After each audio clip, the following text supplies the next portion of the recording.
Olá pessoal, quero meditar com vocês nessa oportunidade sobre o Salmo 42. O Salmo 42 é um salmo dos filhos de Coré. É um salmo que fala sobre angústia, fala sobre escassez. É um salmo que descreve sintomas relacionados à depressão. Muito embora o personagem talvez possa não estar deprimido, mas os sintomas que ele lista no Salmo são sintomas típicos de um quadro depressivo, alguns dos sintomas típicos de um quadro depressivo. E o salmista, no Salmo 42, ele fala de forma poética, usando a geografia, a topografia, para falar da sua realidade, da sua vida, da sua existência, das condições psicológicas que ele estava vivendo. E ele fala da corça, que é um animal típico da região da Palestina, e ele fala da sede que a corça tem, uma necessidade brutal de água. Ele fala da corça como um animal que está de um lado para o outro em busca de água e não encontra, enfrentando um tempo seco, desértico, terrível. E ele diz que a sede dele, de Deus, é maior, do que a sede ou igual à sede da corça pela água. Ele fala que a corça suspira, anseia, deseja, busca com um manancial de águas. Assim também é ele na busca por Deus, no anseio dele por Deus. E ele vai dizer isso porque ele está vivendo um momento extremamente difícil. O Salmo ele vai falar várias vezes que há pessoas que desafiam ele com relação à fé dele. Fazem perguntas que machucam ele. Aonde está o seu Deus? Ele está enfrentando uma adversidade e essa adversidade parece que não é resolvida, não é sanada. E essas pessoas ficam encurralando ele, constrangendo ele, afligindo ele com essas perguntas: aonde está o seu Deus? E essas perguntas são muito importantes na questão emocional dele. Essas perguntas startam nele sentimentos e reações que em outra pessoa, ou talvez nele próprio, mas em outra circunstância, não provocariam. Ele parece que está sofrendo muito com alguma coisa, mas essa busca por Deus e as falas das pessoas indagando onde está esse Deus, parece que é mais pesado para ele, é mais doloroso, pesa mais para ele isso do que o próprio problema. Mas o que eu quero destacar para nós aqui é o versículo 2. Ele diz que a alma dele tem sede de Deus, do Deus vivo, e ele joga essa pergunta para o ar, para Deus, mas também é uma pergunta retórica. E ele diz assim: quando irei e me verei perante a face de Deus? É uma pergunta que está muito conflitada com a questão da espera demorada. Há um tempo aqui, há um problema aqui com o tempo. Quando me verei? Quando? É uma questão que está mexendo com ele, é a questão do tempo aqui. Ele está sofrendo, esperando uma oportunidade de estar com Deus, e essa oportunidade não chega. No versículo 3, ele manifesta aqui, através das suas palavras, um dos sintomas. Não é o sintoma, mas é um dos sintomas, dentro de um quadro de depressão. Ele diz: as minhas lágrimas têm sido o meu alimento. É o que ele diz, dia e noite, enquanto me dizem continuamente: onde está o seu Deus?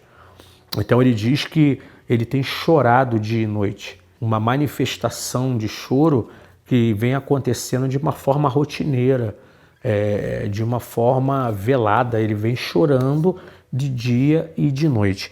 No versículo 4, ele vai falar num tom de saudosismo. Ele está falando de um tempo em que ele foi feliz, num outro sintoma, uma outra sinalização psicológica de um quadro depressivo. É quando a pessoa não consegue enxergar sentido no presente e não consegue enxergar esperança no futuro. E só o que vale a pena, ou o que valeu a pena, é o passado. Olha o que ele diz no versículo 4. Lembro-me destas coisas, dentro de mim, eu, com a multidão do povo, e os guiava em procissão à casa de Deus, entre gritos de alegria e louvor. O versículo 4 está num tom pretérito, estava olhando para o passado.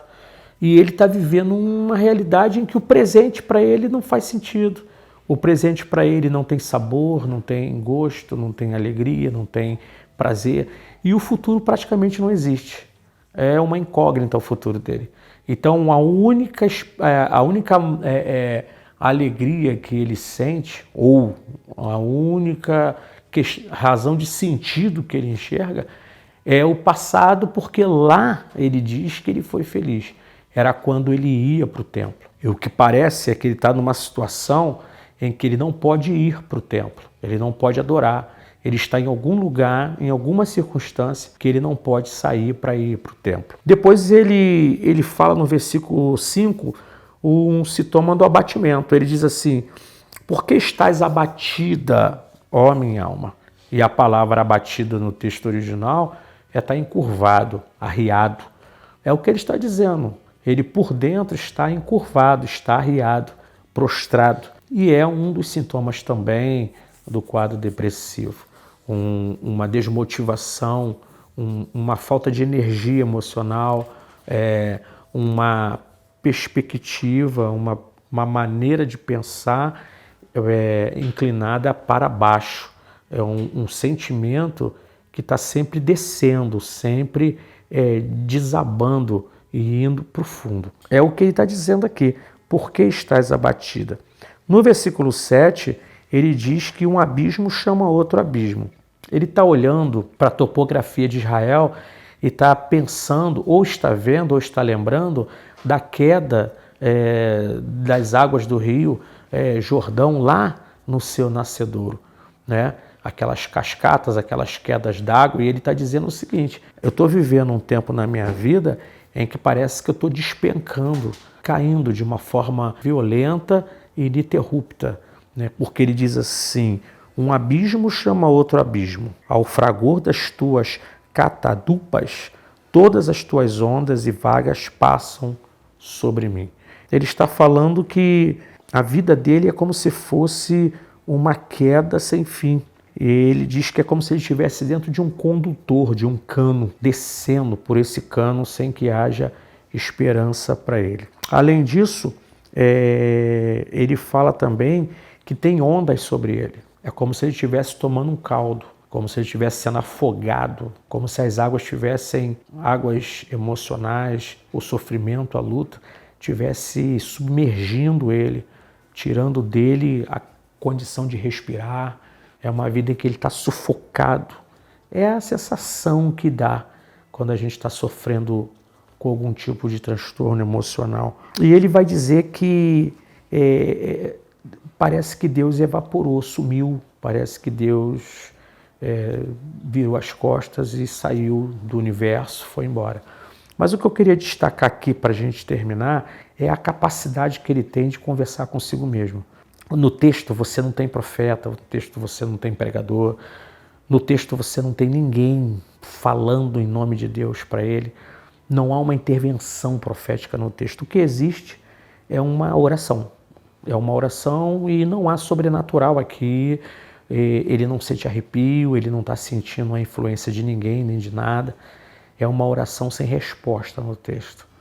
E ele diz para ele mesmo, né? Uma das falas dele, 2 vezes, ele fala isso de uma forma muito clara.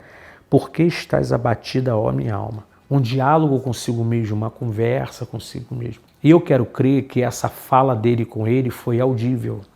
Não foi uma fala na mente, foi uma fala verbalizada. E aí é que vem o segredo da coisa. Porque a verbalização, quando a gente coloca para fora o que a gente está sentindo e vivendo, isso vira terapia. Ouvir-se faz bem, até para a gente ressignificar a vida, as questões e as situações que a gente está vivendo. Além disso, ele está sendo um intervencionista, um santo intervencionista em si mesmo. Ele está intervindo em si mesmo. Ele não está deixando correr frouxo o pensamento depressivo, não está deixando correr frouxo o pessimismo, a amargura, acúmulo de de sofrimento, ele está intervindo, porque quando ele fala com ele mesmo, ele está tomando o controle da situação, está assumindo as rédeas da situação.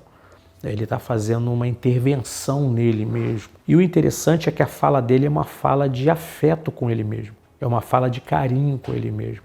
Ele está manifestando aqui um sentimento de amor por ele mesmo, de acolhimento. Olha como é que ele fala com a alma dele. Por que estás abatida? E depois ele aconselha a própria alma. Espera em Deus. Isso aí não é ninguém que fala para ele. Não é ninguém de fora falando. Não é nenhum profeta falando. É ele mesmo, autoconsolando a própria vida, dizendo para si mesmo, de forma afetuosa. Isso fala de amor próprio. Isso fala de carinho consigo mesmo e que é maravilhosamente terapêutico para nós. E ele conduz a alma dele para uma perspectiva de esperança. No nome de Jesus, que você hoje possa receber esse salmo e ele possa te ser poderosamente terapêutico. Pega o texto, pega a fala, repercute isso, anota, escreve para a gente, manda mensagem, dá o seu like e compartilha. Até lá.